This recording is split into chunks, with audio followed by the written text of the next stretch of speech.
célébration, c'est déjà le 3e dimanche du temps ordinaire. Comme vous savez, nos églises sont toujours fermées, donc justement par l'intermédiaire de l'Internet, du Facebook, on peut prier, on peut célébrer ensemble. C'est le dimanche du temps ordinaire, mais en même temps, c'est un dimanche quand même qui est assez chargé. Donc, c'est le 3e dimanche du temps ordinaire, mais nous poursuivons aussi jusqu'à lundi la semaine des prières pour l'unité de chrétiens. Et depuis 3 ans aussi, nous célébrons, avec l'invitation du pape François, nous célébrons le dimanche de la parole de Dieu, en mettant l'accent justement sur le fait que Dieu est présent aussi dans sa parole. Entrons dans cette célébration au nom du Père et du Fils et du Saint-Esprit. Amen.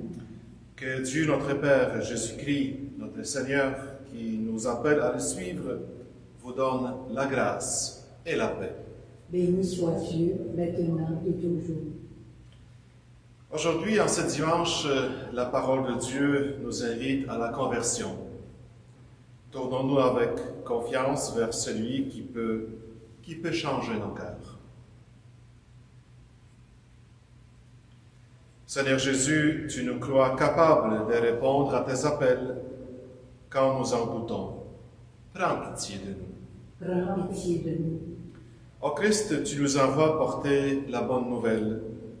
Quand nous tardons à nous mettre en route, prends pitié de nous. Prends pitié de nous. Seigneur, tu nous appelles à bâtir avec toi le royaume.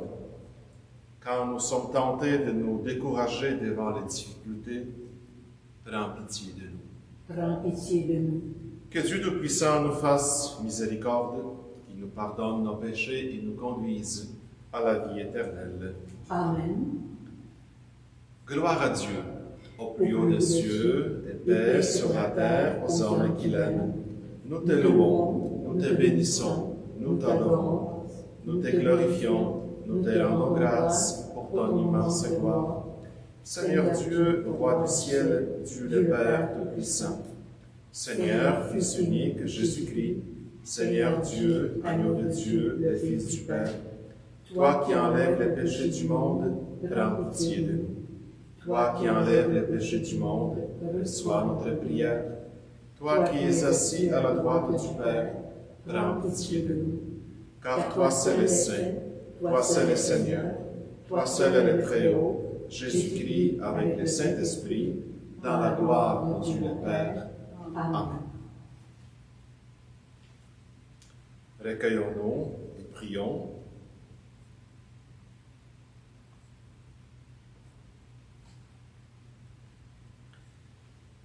Montre-nous, Seigneur, à quel point tu nous aimes. Et par la force de ton esprit, rapproche les chrétiens et les chrétiennes divisés. Que ton Église apparaisse clairement comme ton signe au milieu du monde, et que le monde, attiré par sa lumière, croit en Jésus, ton envoyé. Lui qui vit et règne avec toi et le Saint-Esprit, maintenant et pour les siècles des siècles. Amen.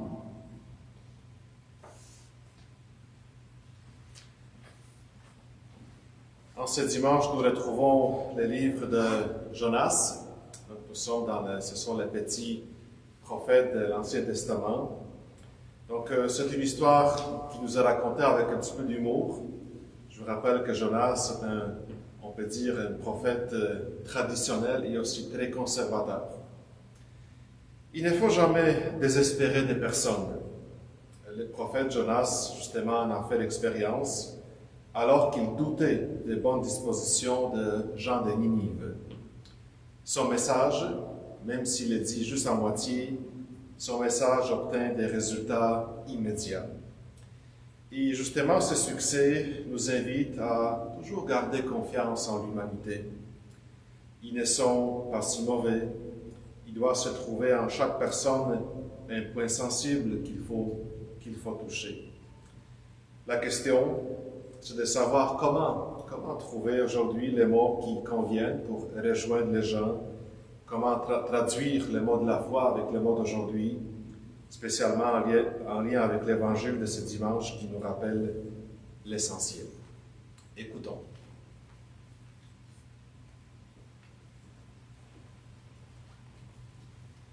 Lecture du livre de Jonas.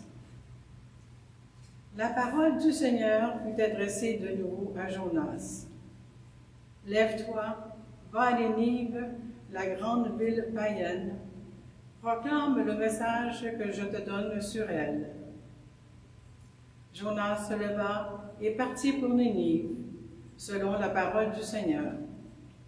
Or, Nénive était une ville extraordinairement grande. Il fallait 3 jours pour la traverser. Jonas l'a parcouru une journée à peine, en proclamant « Encore 40 jours et Nénive sera détruite. » Aussitôt, les gens de Nénive crurent en Dieu. Ils annoncèrent un jeûne et tous, du plus grand au plus petit, se vêtirent de toile à sac. En voyant leur réaction et comment ils se détournaient de leur conduite mauvaise, Dieu renonça au châtiment dont il les avait menacés. Parole du Seigneur. Nous rendons grâce à Dieu. Seigneur, enseigne-moi tes chemins. Seigneur, enseigne-moi tes voies. Fais-moi connaître ta route. Dirige-moi par ta vérité. Enseigne-moi, car tu es le Dieu qui me sauve. Seigneur, enseigne-moi tes chemins. Rappelle-toi, Seigneur, ta tendresse, ton amour qui est de toujours. Dans ton amour, ne m'oublie pas, en raison de ta bonté, Seigneur. Seigneur, enseigne-moi tes chemins. Il est droit, il est bon le Seigneur, lui qui montre aux pécheurs le chemin. Sa justice dirige les humbles. Il enseigne aux humbles son chemin. Seigneur, enseigne-moi tes chemins.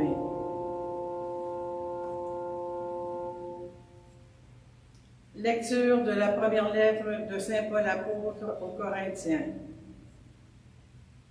Frères, je dois vous le dire, le temps est limité. Dès lors que ceux qui ont une femme soient comme s'ils n'avaient pas de femme. Ceux qui pleurent comme s'ils ne pleuraient pas. Ceux qui ont de la joie comme s'ils n'en avaient pas. Ceux qui font des achats comme s'ils ne possédaient rien. Ceux qui profitent de ce monde comme s'ils n'en profitaient pas vraiment. Car il passe ce monde, tel que nous le voyons. Parole du Seigneur. Nous rendons grâce à Dieu. Alléluia, alléluia. Le règne de Dieu est tout proche. Convertissez-vous et croyez à l'Évangile. Alléluia.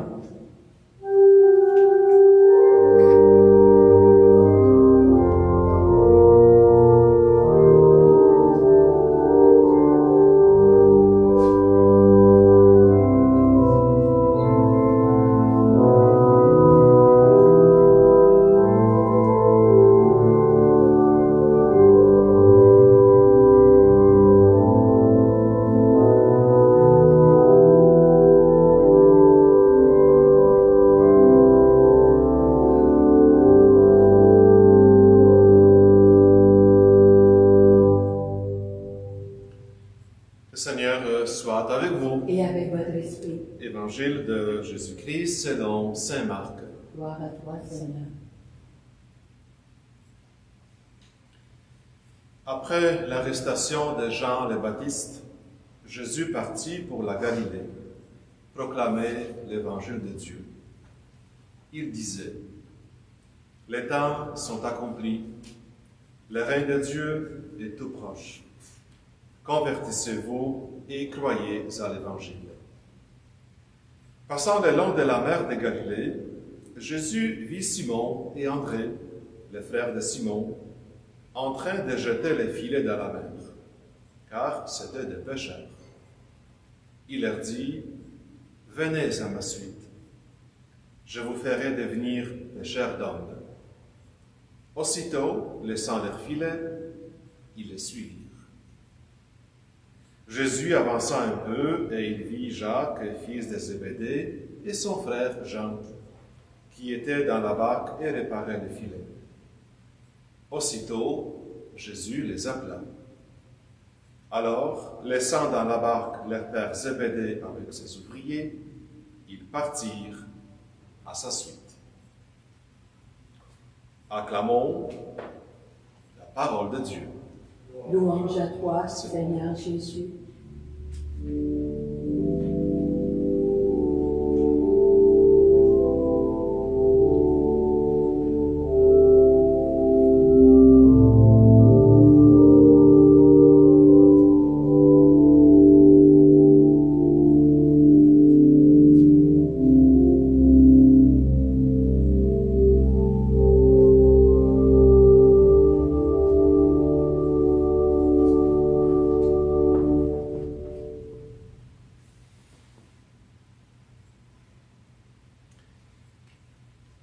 En cette année liturgique, en tout cas pour ceux et celles qui ne sont pas au courant, c'est l'évangile de Saint Marc que nous proclamons au cours de nos assemblées dominicales.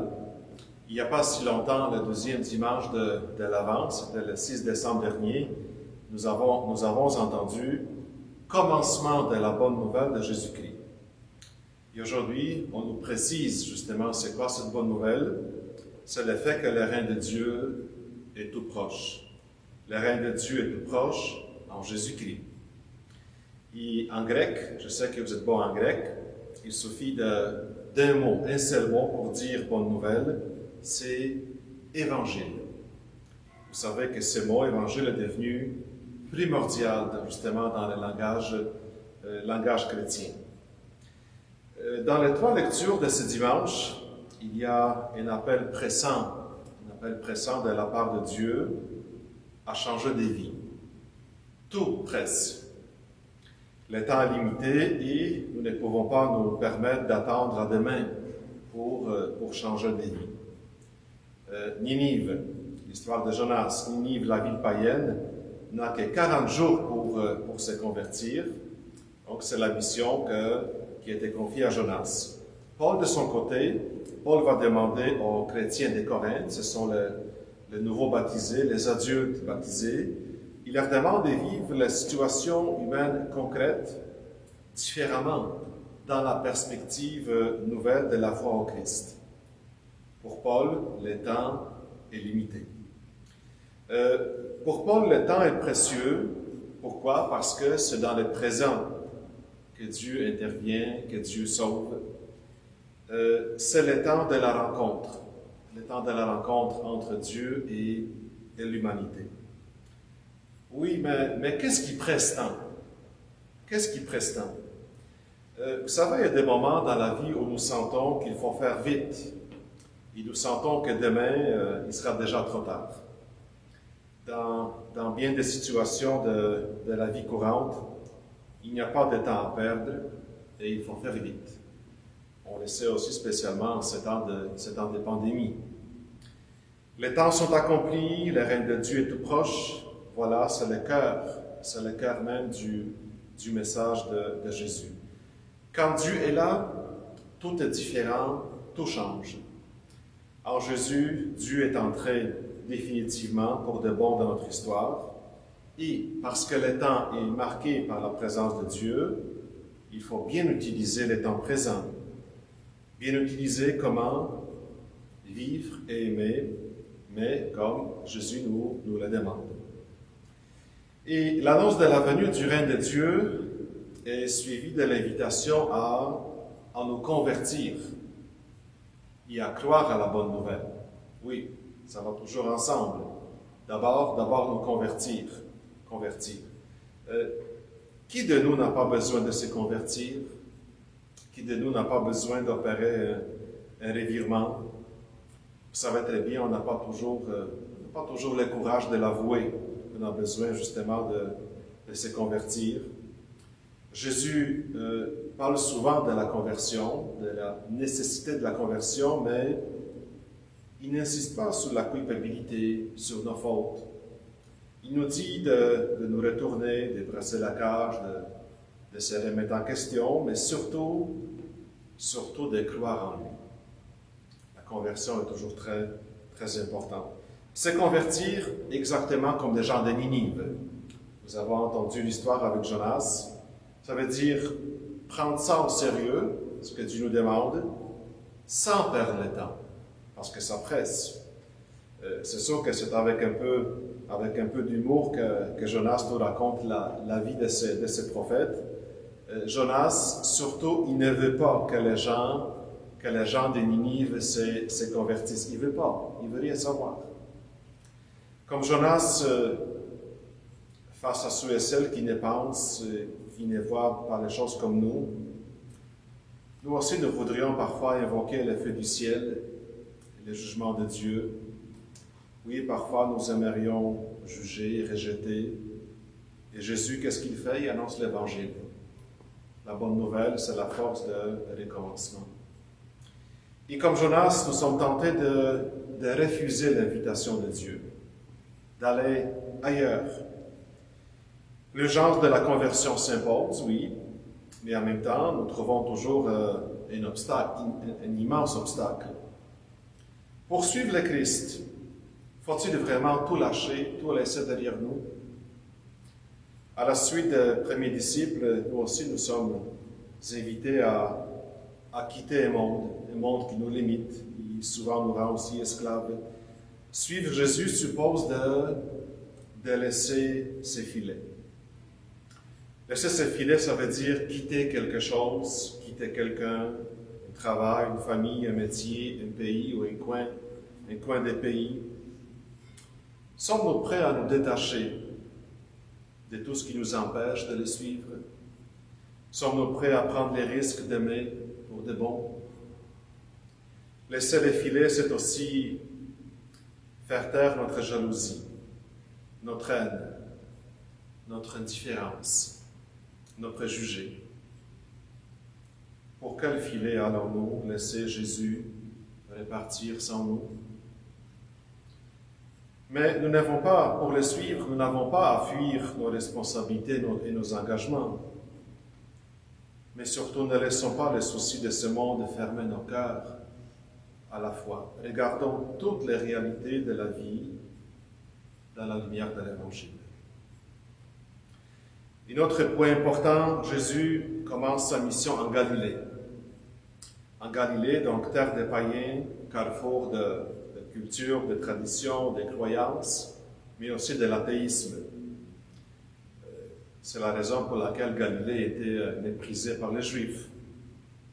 En plus, regardez, Jésus prend la relève de celui qui vient d'être arrêté, de Jean-Baptiste. Jésus, il peut déjà prévoir ce qu'il attend. La défiance, le rejet et la mort. Jésus, en commençant en Galilée, il fait un acte missionnaire. Il cherche toujours les contacts, la relation. Et c'est la raison pour laquelle Jésus nous dit aujourd'hui aussi d'aller dans notre Galilée. Elle est où votre Galilée? Comme vous savez, nos deux paroisses, Saint-Martin et Saint-Pédis, sont ici, sont à Laval, Chaumédé. C'est là notre Galilée. C'est là notre carrefour des nations. Et en tant que missionnaires d'aujourd'hui, allons là où sont les gens. Je n'ai pas besoin de vous rappeler que la majorité d'entre eux, ils ne sont plus dans nos églises. Ils ne sont plus là. Il nous arrive encore de nous enfermer dans nos milieux chrétiens, de redouter les contacts avec le vrai monde. Donc, chers amis, allez au-devant de vos collègues de travail, allez au-devant de vos voisins, allez parler de votre foi à ceux et celles, par exemple, qui croient en la réincarnation. Partagez votre foi sur Facebook, oui. J'espère que votre page sur Facebook ne sera pas bloquée à cause de cela. Racontez, mais sans faire la morale, comment vous avez rencontré le Seigneur dans votre vie? Qu'arrive-t-il quand un chrétien doit vivre sa foi au milieu d'une majorité de ceux et celles qui disent un non catégorique à la religion, au milieu de nos chrétiens? Vous savez, nous faisons partie de cette société qui se passe volontiers de l'Église, qui essaie de se passer de Dieu, qui veut devenir une société sans religion.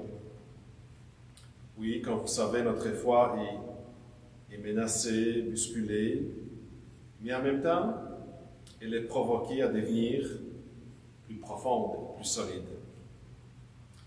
Donc, quand vous voyez l'appel de Jésus retentit encore aujourd'hui, il nous demande aussi de le suivre, même en ces temps de crise. Crise profonde, une crise profonde qui affecte à la fois les institutions ecclésiales, mais aussi politiques. Regardez les couples d'aujourd'hui ont de la misère à réaliser leur idéal d'amour. Les conséquences de la pandémie ont dévoilé aussi les côtés sombres de la nature humaine. Les manques de solidarité, l'individualisme, les confinements, ces restrictions changent notre perception des choses, nous forcent à retrouver l'essentiel. Et c'est dans ce monde-là que le Seigneur nous dit d'annoncer que le règne de Dieu est tout proche. Allez dire que Dieu est proche à des personnes qui sont dans la solitude, des personnes qui ont l'impression de ne compter pour personne. Allez annoncer que le règne de Dieu est proche à des gens inquiets de l'avenir du monde, inquiets de leur avenir ou celui de leurs enfants. Vous savez, c'est toujours important d'évoquer la fragilité du monde. Pourquoi? Parce que cela nous rend moins absolus dans nos jugements et aussi plus modestes dans nos attentes. La parole de Dieu que nous avons entendue nous dérange. J'espère qu'elle nous dérange en nous invitant à changer des vies avant qu'il ne soit trop tard.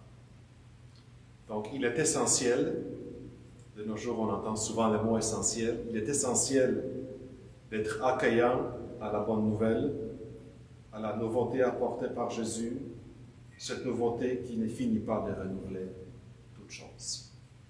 Amen.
Proclamons notre foi. Je crois en Dieu, le Père Tout-Puissant, Créateur du ciel et de la terre, et en Jésus-Christ, son Fils unique, notre Seigneur, qui a été conçu du Saint-Esprit, est né de la Vierge Marie, a souffert sous Ponce Pilate, a été crucifié, est mort, et a été enseveli, est descendu aux enfers. Le troisième jour est ressuscité des morts, est monté aux cieux, est assis à la droite de Dieu le Père Puissant, d'où il viendra juger les vivants et les morts. Je crois en l'Esprit Saint, à la Sainte Église catholique, à la communion des saints, à la rémission des péchés, à la résurrection de la chair, à la vie éternelle. Amen. Donc, dans la certitude que le règne de Dieu est proche et que le Seigneur soutient nos efforts pour le faire advenir, laissons notre prière monter vers lui. Ensemble, Seigneur, écoute-nous. Seigneur, exauce-nous. Pour l'Église dans ses différentes dominations, afin qu'elle progresse toujours sur le chemin de l'unité, prions le Seigneur. Seigneur, écoute-nous. Seigneur, exauce-nous. Pour les chefs d'État et les divers gouvernements, afin qu'ils prennent des mesures concrètes pour assurer l'avenir de notre maison commune, la terre. Prions le Seigneur. Seigneur, écoute-nous. Seigneur, exauce-nous. Pour les personnes travaillant dans l'industrie de la pêche, afin que leurs efforts soient fructueux et accomplis en toute sécurité. Prions le Seigneur. Seigneur, écoute-nous. Seigneur, exauce-nous. Pour nos communautés chrétiennes, afin qu'elles continuent de former des disciples missionnaires qui s'engagent, se soutiennent et se ressourcent. Prions le Seigneur. Seigneur, écoute-nous. Seigneur, exauce-nous. Pour chacun et chacune d'entre nous, afin que nous ayons la force de quitter les filets de la peur et du doute pour répondre à l'appel du Christ. Prions le Seigneur. Seigneur, écoute-nous. Seigneur, exauce-nous. Durant ce temps de pandémie, nous prions toujours pour nos frères et sœurs malades. Nous prions pour ceux et celles qui en prennent soin. C'est la semaine de prière pour l'unité des chrétiens. Chez nous, ici à Chevedé, il y a beaucoup de différentes communautés, différentes confessions. Donc, nous prions pour tous les chrétiens de notre quartier, que ce soit donc nous les catholiques, il y a aussi les chrétiens catholiques des rites orientales, il y a des Coptes, il y a des Syriaques, il y a des Arméniens. Prions ensemble justement pour toutes ces communautés qui sont ici dans notre quartier. Ensemble, Seigneur, écoute-nous. Seigneur, exauce-nous. Dieu notre Père, tu nous engages à la suite de ton Fils Jésus sur le chemin de l'amour et du service. Fais de nos vies une bonne nouvelle, de manière à ce que les gens de notre entourage puissent y reconnaître ta présence. Nous te le demandons par Jésus le Christ, notre Seigneur. Amen.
Prions ensemble au moment d'offrir le sacrifice de toute l'Église.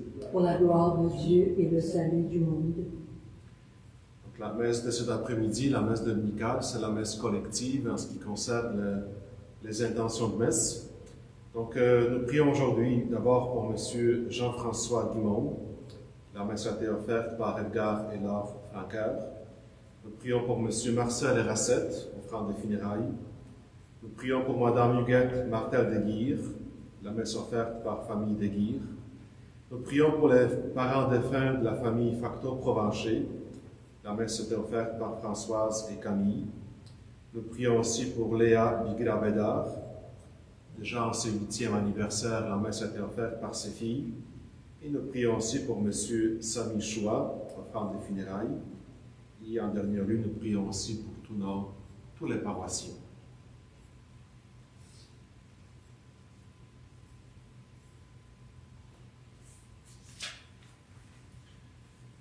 En célébrant le mémorial de notre salut, Seigneur, nous te supplions que le sacrement de ton amour soit pour nous le signe de l'unité et le lien de la charité. Par Jésus le Christ, notre Seigneur. Amen. Le Seigneur soit avec vous. Et avec votre esprit, Élevons notre cœur. nous le tournons vers le Seigneur. Rendons grâce au Seigneur, notre Dieu. Cela est juste et bon. Vraiment, il est juste et bon de te rendre gloire, de t'offrir notre action de grâce toujours et en tout lieu. À toi, Père très saint, Dieu éternel et tout-puissant, par le Christ, notre Seigneur. Par lui, tu nous conduis à la connaissance de ta vérité, nous appelant à devenir son corps, grâce à la même foi et par un seul baptême. Par lui, tu répands ton Esprit Saint sur tout le peuple du monde. L'Esprit qui met en œuvre ce don le plus divers et qui réalise l'unité. Il habite le cœur de tes fils, il remplit l'Église tout entière, il ne cesse de la guider. C'est pourquoi avec les anges et tous les saints, nous proclamons ta gloire en disant d'une seule voix, Saint, Saint, Saint, le Seigneur Dieu de l'univers, le ciel et la terre sont remplis de ta gloire. Hosanna au plus haut des cieux. Béni soit celui qui vient au nom du Seigneur.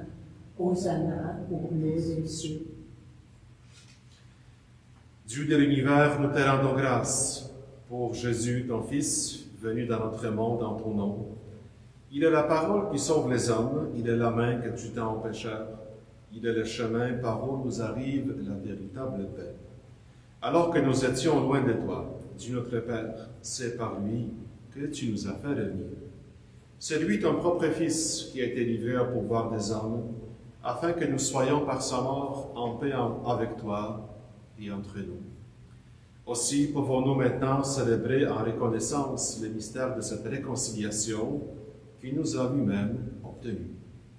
Nous t'en prions, Père, sanctifie ces offrandes par la puissance de ton Esprit, alors que nous accomplissons ce que Jésus nous a dit de faire.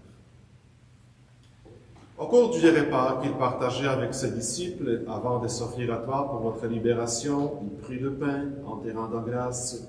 Il les rompit de ses propres mains et le donna aux disciples en leur disant « Prenez et mangez-en tous, ceci est mon corps, livré pour vous. »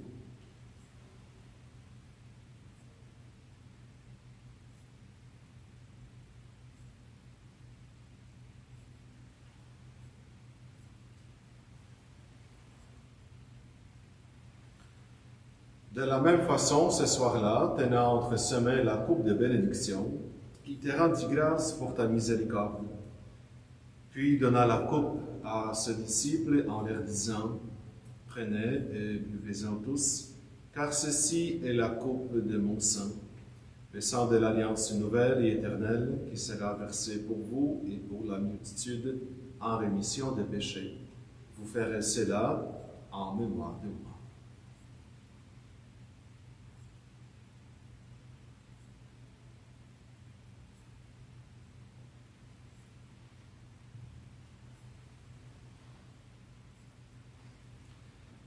Il est grand le mystère de la foi. Nous proclamons ta mort, Seigneur Jésus. Nous célébrons ta résurrection. Nous attendons ta venue dans la gloire. Père très bon, ton Fils a laissé à ton Église ce mémorial de son amour. En rappelant ici sa mort et sa résurrection, nous te présentons cette offrande qui vient de toi, le sacrifice qui nous rétablit dans ta grâce. Accepte-nous aussi avec ton Fils bien-aimé. Donne-nous dans ce repas ton Esprit Saint, qu'il fasse disparaître les causes de nos divisions, qu'il nous établisse dans une charité plus grande, en communion avec le pape François, notre évêque Christian, le collège épiscopal et ton peuple tout entier. Fais de ton Église en ce monde les signes visibles de l'unité et la servante de la paix. Et comme tu nous rassembles ici dans la communion de la bienheureuse Mère de Dieu, la Vierge Marie, de Saint Joseph son époux et de tous les saints du ciel autour de la table de ton Christ, daigne rassembler un jour les hommes de tout pays, de toute langue, de toute race et de toute culture au banquet de ton royaume. Alors nous pourrons célébrer l'unité enfin accomplie et la paix définitivement acquise par Jésus le Christ, notre Seigneur. Par lui, avec lui et en lui, à toi Dieu le Père Tout-Puissant, dans l'unité du Saint-Esprit, tout honneur et toute gloire pour les siècles des siècles. Amen. Unis mettant dans le même esprit, dans la même foi, nous pouvons dire avec confiance. Notre Père qui es aux cieux, que ton nom soit sanctifié, que ton règne vienne, que ta volonté soit faite sur la terre comme au ciel. Donne-nous aujourd'hui notre pain de ce jour. Pardonne-nous nos offenses, comme nous pardonnons aussi à ceux qui nous ont offensés. Et ne nous laisse pas entrer en tentation, mais délivre-nous du mal.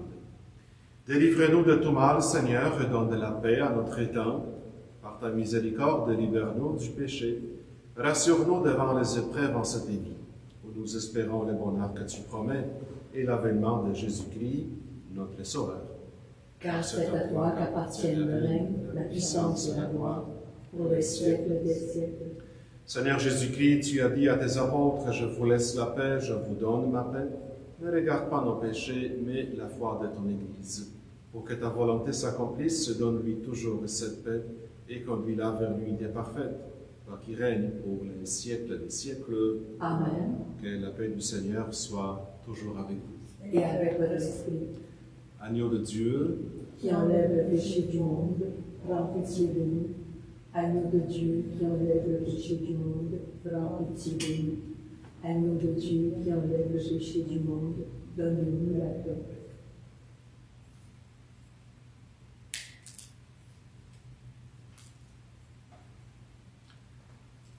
heureux les invités au repas du Seigneur. Voici l'agneau de Dieu qui enlève les péchés du monde. Seigneur, je ne suis pas digne de te recevoir, mais dis seulement une parole et je serai guéri. Que le corps et le sang du Christ nous gardent pour la vie éternelle. Amen.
Seigneur Jésus, je crois en ta présence dans le Saint-Sacrement. Je t'aime plus que toute chose. Et je désire que tu viennes aujourd'hui encore en mon âme. Comme bien d'autres chrétiens dans le monde, je ne peux te recevoir sacramentellement aujourd'hui dans mon cœur. Éloigné de ma communauté, je suis pourtant avec chacun de mes frères et sœurs, disponible aujourd'hui à ta parole. Je sais que tu es là, véritablement présent, à l'écoute de la clameur du monde. Viens me visiter spirituellement. Viens me parler comme à chacun de tes amis. Tiens-moi dans la communion de tous les saints. Tiens-moi uni à toute l'Église du ciel et de la terre. Je veux venir à toi tout entière. Ne permets pas que je sois séparée de toi. Amen.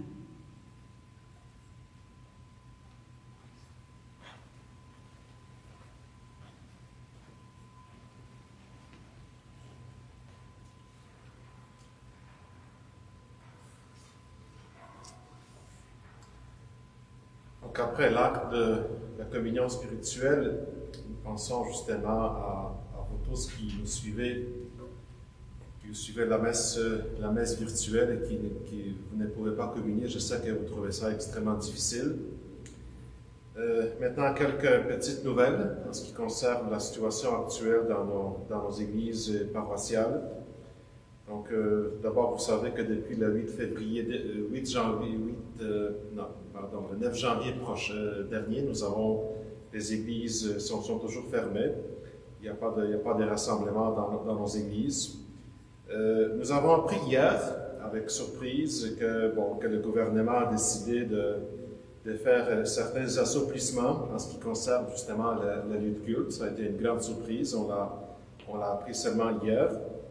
Donc, évidemment, c'est toujours avec la même consigne sanitaire. Imaginez-vous, on nous permet désormais d'accueillir 10 personnes lors de nos célébrations liturgiques. On parle du chiffre 10. Pour nous, ça semble tellement irréaliste, justement, comment on peut fonctionner seulement avec 10 personnes par célébration. Sur le plan biblique, le 10, vous savez, ça symbolise la totalité. Ça, c'est au plan biblique, mais on est loin de ça. Donc, oui, le gouvernement a décidé qu'on peut accueillir seulement 10 personnes. C'est la raison pour laquelle nous avons décidé de ne pas ouvrir nos célébrations dans nos églises pour 10 personnes. Premièrement, parce que c'est pas facile à gérer, c'est beaucoup trop difficile à gérer. Je ne pense pas que les milieux paroissiales a accueilli avec enthousiasme et avec joie cette nouvelle décision. Donc, pour le moment, il n'y a rien qui change. Nous allons poursuivre nos célébrations virtuelles. Nos églises vont demeurer fermées au moins jusqu'au 8 février.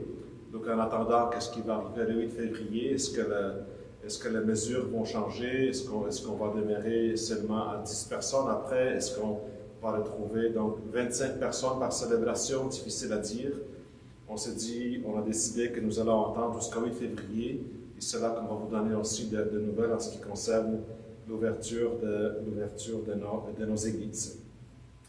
En même temps, nous remercions toujours tous nos paroissiens qui nous supportent financièrement. Comme vous pouvez imaginer, c'est extrêmement difficile. Il n'y a presque pas de revenus, justement, à cause des églises qui sont fermées.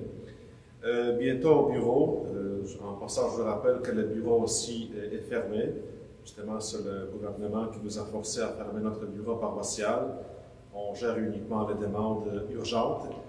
Bientôt, nous allons commencer à préparer les reçus aux fins d'impôt. Je sais que vous attendez avec impatience les reçus d'impôt pour 2020. Cette année, on a comme projet, on voudrait aussi envoyer un grand nombre de reçus par courriel. Donc, si ça vous intéresse, justement, de le recevoir par le courrier électronique, on vous demande de nous envoyer votre courriel. De plus en plus aujourd'hui, on reçoit l'échange justement par la voie électronique.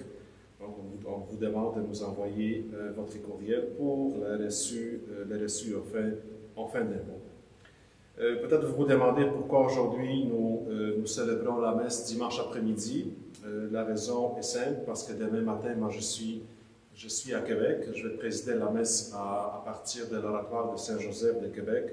C'est la raison pour laquelle aujourd'hui nous avons célébré ici à Saint-Pédis la messe dominicale anticipée. Et en passant, on vous rappelle aussi que devant nos deux églises, devant les portes d'entrée de nos deux églises, vous trouvez les prions en église de ce dimanche en grosse quantité, parce que évidemment on les a commandés il y a bien longtemps. Ces prions sont à votre disposition. Il y a le texte de prière, le texte de la parole de Dieu, il y a aussi le texte de réflexion. Donc ces prions sont à votre disposition. Déjà nous les exposons samedi, et aussi tout au long de la semaine sont à votre disposition. Merci beaucoup d'être avec nous. Merci de nous avoir suivis cette célébration. Nous vous souhaitons une très bonne semaine. Recueillons-nous maintenant et prions.